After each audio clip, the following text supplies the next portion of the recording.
A lost button. Toad and Frog went for a long walk. They walked across a large meadow. They walked in the woods. They walked along the river. At last they went back home to Toad's house. "Oh, drat," said Toad.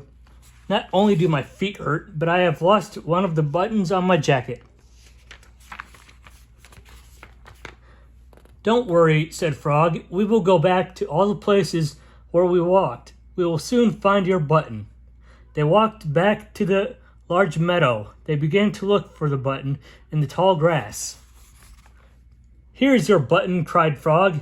"That is not my button," said Toad. "That button is black. My button was white." Toad put the black button in his pocket.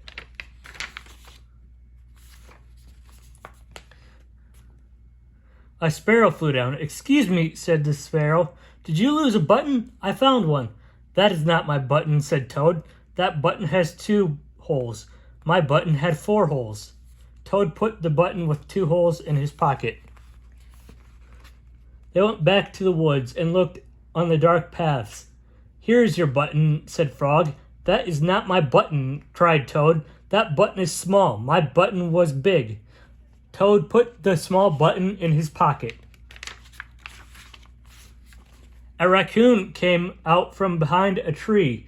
"I heard that you were looking for a button," he said. "Here's the one that I just found." "That is not my button," wailed Toad. "That button is square. My button was round." Toad put the square button in his pocket.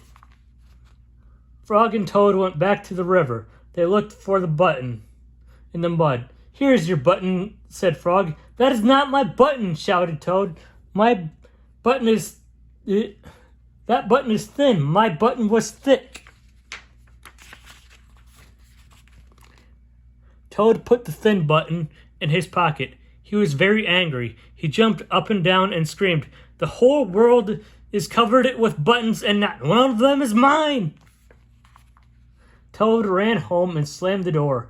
There, on the floor, he saw his white, 4-holed, big, round, thick button. "Oh," said Toad. "It was here all the time. What a lot of trouble I have made for Frog."